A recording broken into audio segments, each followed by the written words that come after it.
오늘 말씀 제목은 예레미야가 보낸 편지, 예레미야가 보낸 편지라는 제목으로 말씀을 나누겠는데요. 이렇게 제목을 잡은 것은요, 이 기원전 597년에요.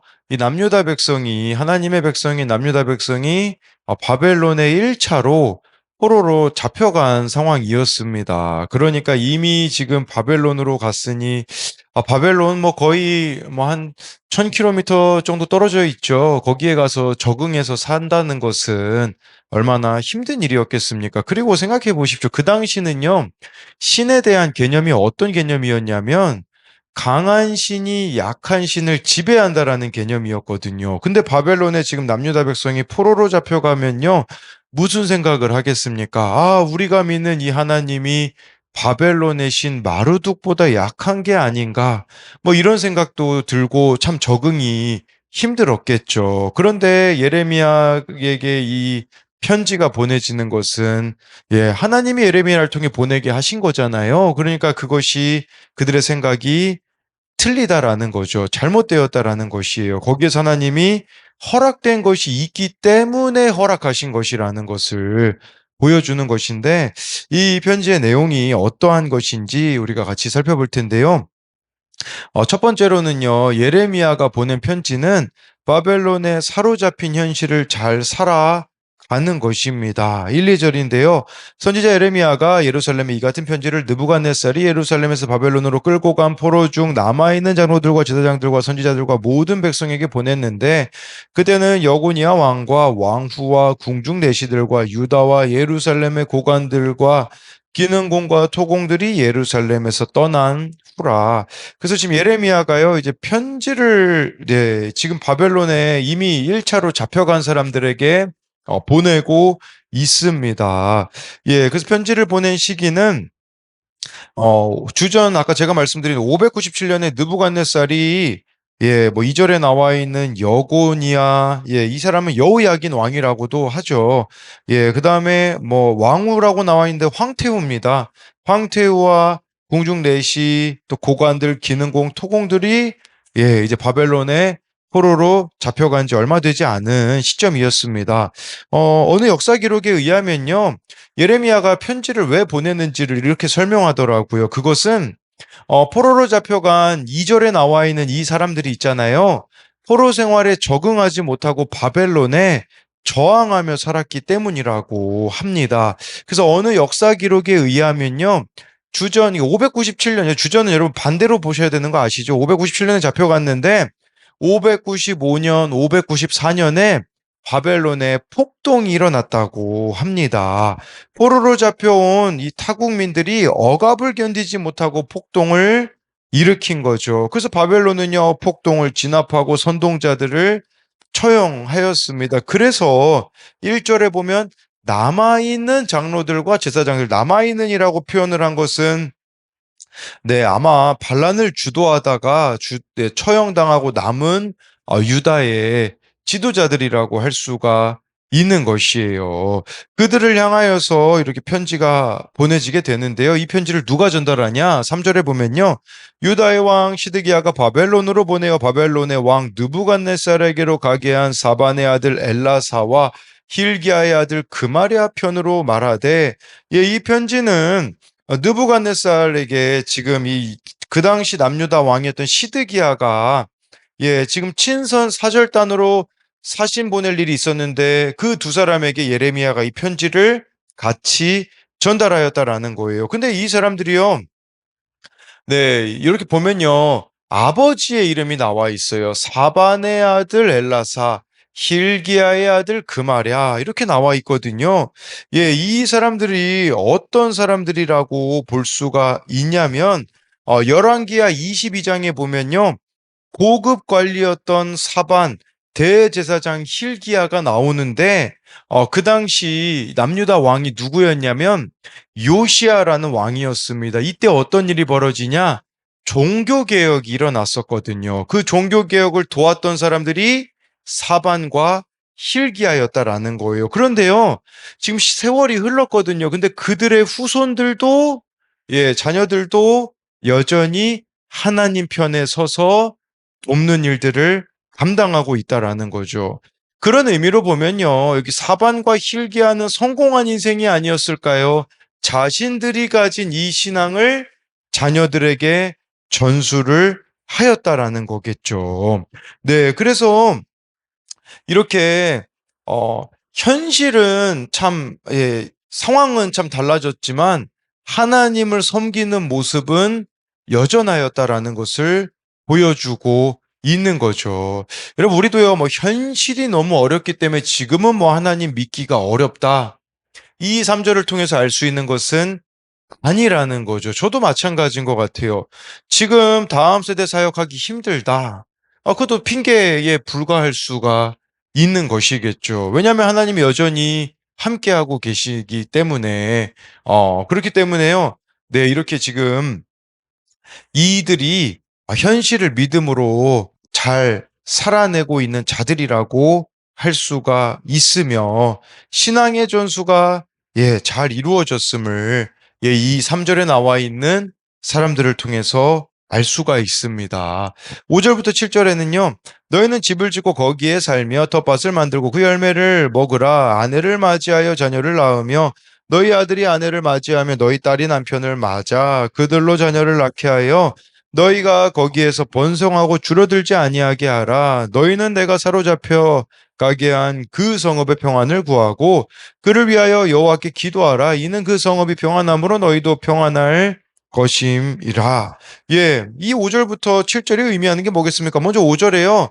바벨론에요 잘 정착함으로 순종하라는 거예요. 바벨론에서 잘 살아가는 것이 하나님의 뜻이라는 거죠. 그리고요, 거기서 보면 뭐 6절 같은데 보면요, 번성하고, 이 번성하라라는 것은요, 뭐 창세기에 보면 하나님이 인간을 창조하시고 생육하고 번성하라고 했잖아요. 그 번성하라는 단어가 여기에 쓰여 있는 것이에요. 그러니까 이 남유다 백성은 포로로 끌려간 그곳을 축복의 장소로 여기고 하나님이 명하시고 약속하신 번성의 은혜를 누려야 된다라는 거죠. 지금 이것이 의미하는 게 뭘까요? 여러분, 하나님이 약속하신 이 평안과 회복의 때를 기다리는 사람이라면 현재의 삶에 최선을 다해야 한다라는 것이에요. 여러분, 막연하고 허황된 기대를 품고 현실 도피적인 삶을 산다라는 것은 하나님이 약속하신 미래를 소망하는 이들의 온당한 태도가 아니라는 거죠. 현실 도피적인 삶을 살아서는 안 된다라는 것이 우리가 여러 가지로 현실 도피를 하잖아요. 뭐 예를 들면 영상으로도 현실 도피를 하려고 하고요.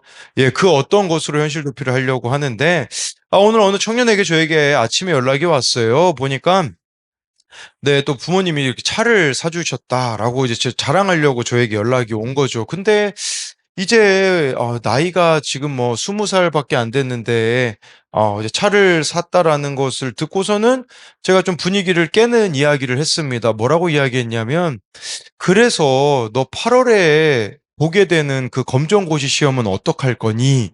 라고 말하니까 다음으로 미루려고 해요. 라고 하더라고요. 저한테 그렇게 얘기하더라고요, 목사님.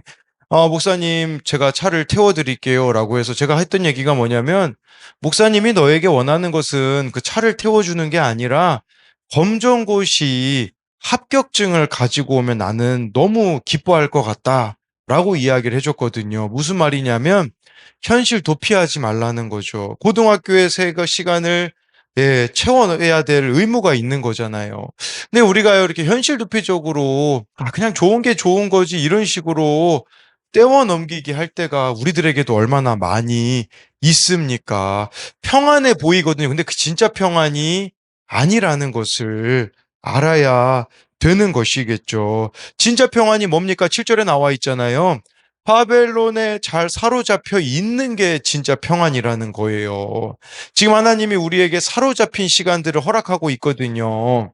근데 그 사로잡히는 시간 가운데 잘 사로잡혀 있는 것이 현실 도피하지 않고 거기에 잘 머물러 있는 것이 바로 그것이 하나님이 우리들에게 원하시는 것이라는 것이겠죠. 포로로 잡혀간 남유다 백성의 입장에서 바벨론의 땅은 고난의 장소가 아닐 수 없어요. 하지만 하나님은 그곳을 약속의 장소로 바꾸어 주실 날이 반드시 올 거라는 거죠. 여러분, 우리 이 바벨론의 평안을 구하라는 것은 우리들에게 뭘 말하겠습니까? 지금 내가 어디에 있는 것보다 더 중요한 것은요. 7절에 여호와께 기도하라고 말씀해 주고 있잖아요. 하나님을 신뢰하면서 그 자리에서 십자가를 지고 순종하라는 것을 말씀해 주고 있는 것입니다. 그래서 이것에 대한 두 가지 적용은요. 현재 신앙의 가치를 최고의 것으로 여기며 자녀들을 또는 다음 세대를 양육하고 있습니까? 제가 이것은 그 3절에 말씀드린 정말 그 아버지들이 신앙을 자녀들에게 잘 전수했다라고 아까 말씀드린 부분을 가지고 만든 질문이고요. 또 한 가지는요. 현재의 환경이 못마땅하다고 불평하는 이유는 무엇입니까? 그렇기에 현실 도피만을 꿈꾸고 있지는 않습니까?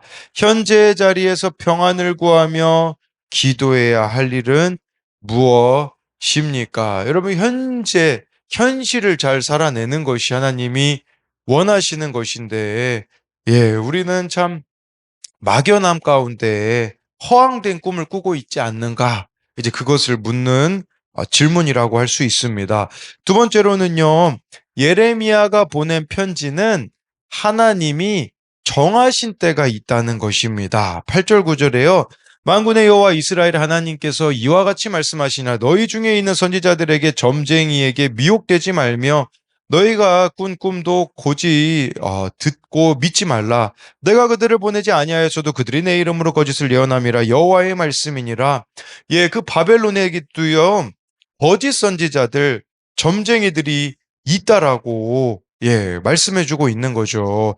이들은요 9절에 내 이름으로 하나님의 이름으로 거짓을 예언하였다라고 말씀해주고 있어요. 이들이 어떤 말을 했을까요? 아주 간단해요. 현실 도피하라고 이야기했을 겁니다. 그러니까 허황된 꿈을 아마 남발했을 것이죠. 네, 여러분 중요한 것은요. 신앙은 일원론이에요. 일원론. 이원론이 아닙니다. 이게 무슨 말이냐면 삶과 신앙이 일치해야 된다라는 거죠.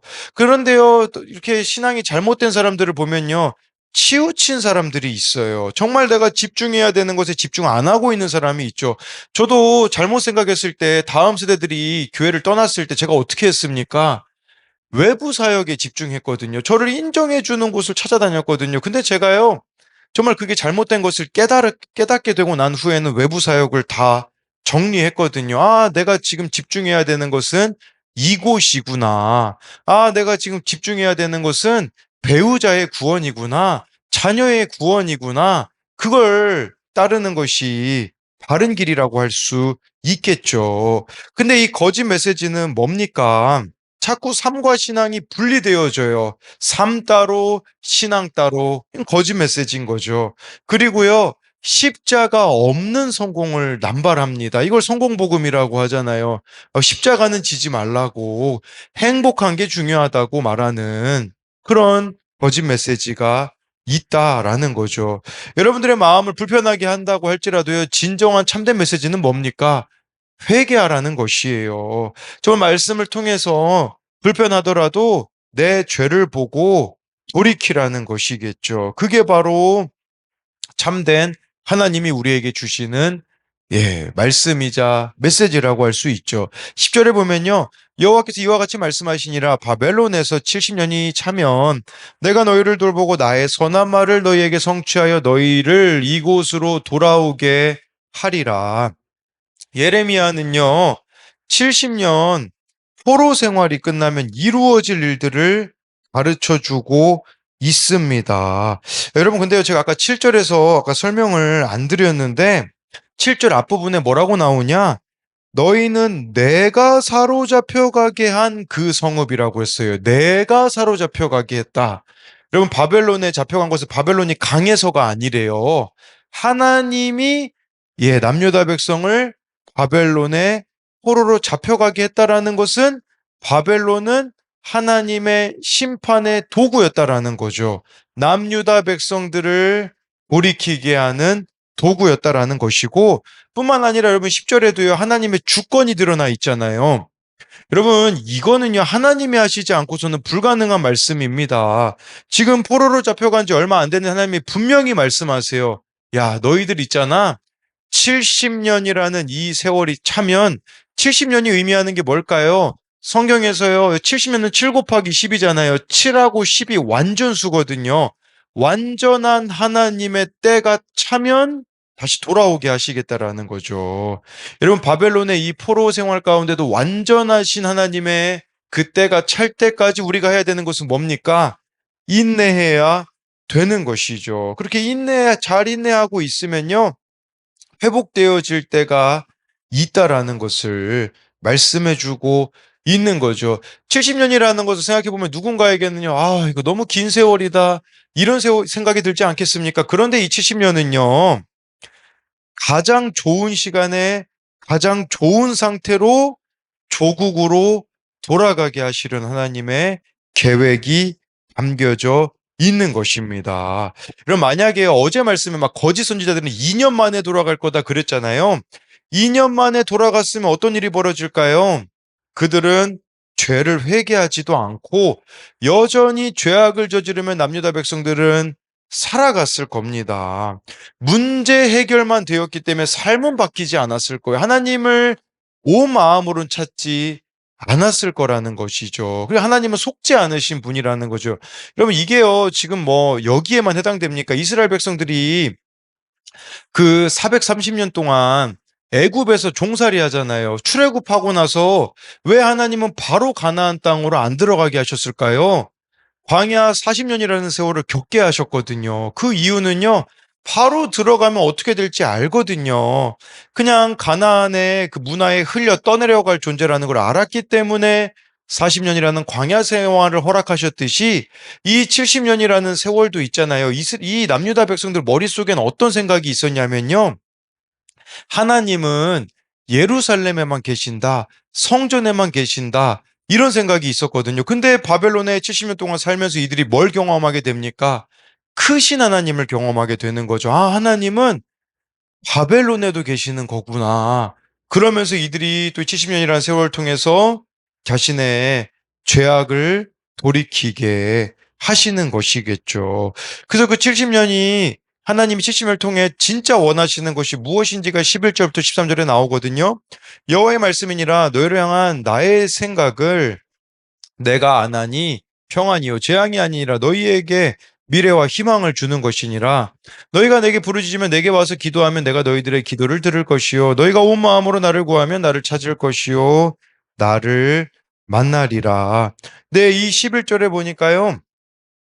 너희를 향한 나의 생각이라고 나오는데 계획이라고도 볼 수 있어요. 하나님이 계획을 가지고 계시대요. 근데 그 계획은 내 눈에 보기에는 재앙으로 보입니다. 근데 하나님은 재앙이 아니라고 하세요. 미래와 희망을 주는 것이라고 말씀해 주고 있는 것이겠죠. 여러분, 우리를 향한 하나님의 계획이 무엇일까요? 구원입니다. 하나님은요, 우리가 구원을 이루기를 원하시는 거죠. 예, 그렇기 때문에 이 바벨론 포로 생활에 잘, 예, 이렇게 사로잡혀가 있어야 되는 거겠죠.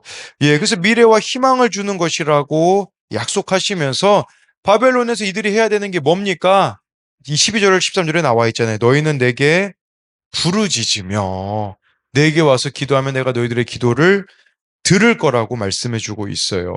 여러분, 우리가요, 그 평안, 미래, 희망을 아는 비결이 있거든요. 예, 그게 뭡니까? 부르짖는 기도에 있다라는 거죠.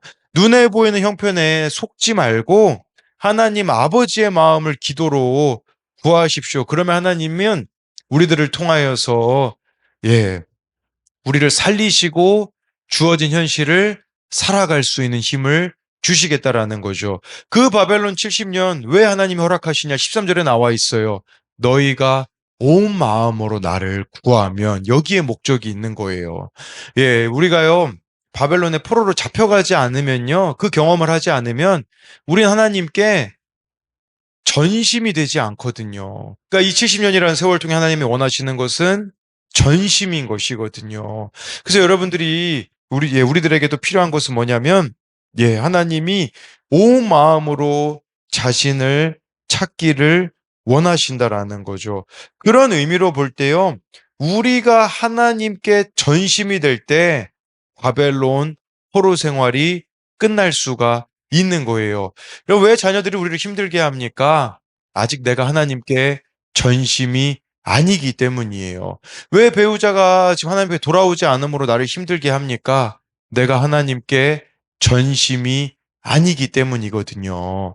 예, 그런 의미에서 예, 온 마음으로 우리가 하나님을 구할 때에 하나님이 우리들의 삶의 전부가 될 때에 예, 이 바벨론 포로 생활은 끝난다라는 것을 기억했으면 좋겠습니다. 이것에 대한 두 가지 적용은요, 삶과 신앙을 나누고 십자가 없이 성공을 말하는 다른 복음에 미혹되고 있지는 않습니까? 이것은 제가 아까 말씀드린 8절 9절에 그 거짓 선지자들이 바벨론에도 있다라는 부분을 가지고 설명드린 부분이고요.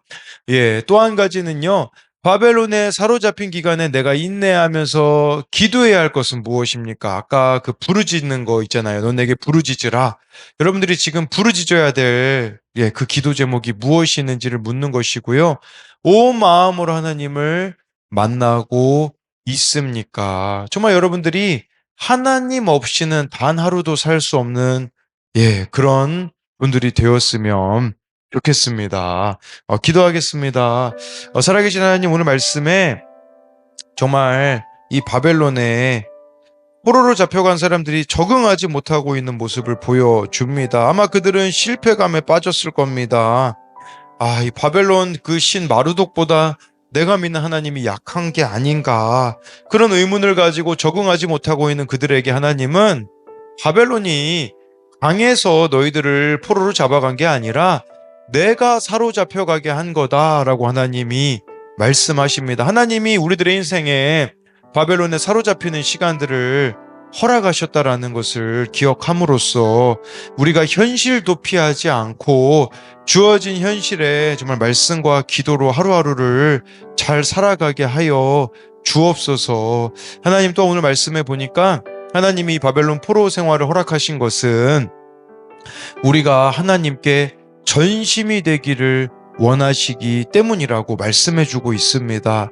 그렇기에 하나님, 우리가 하나님께 전심이 되어서 우리를 힘들게 하는 존재들이 있을 수 있는데, 우리를 힘들게 하는 바벨론과 같은 환경, 바벨론과 같은 사람이 있을 수 있는데, 이때 해야 되는 것은 하나님께 부르짖으며 기도하는 겁니다.